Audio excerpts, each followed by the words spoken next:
11. Smoke detectors. Fire is dangerous.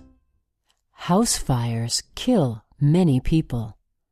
But there is something you can do about them. Get a smoke detector. Smoke detectors save lives. How?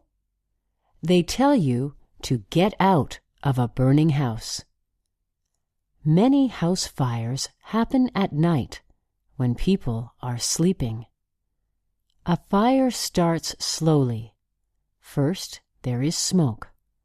A lot of smoke. It's actually the smoke that kills most people, not the fire itself.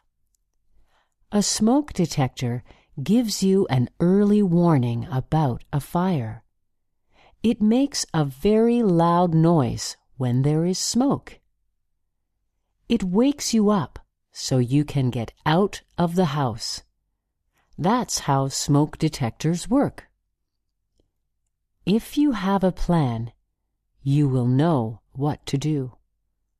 The most important thing is to get out of the house. Ask your parents to get a smoke detector.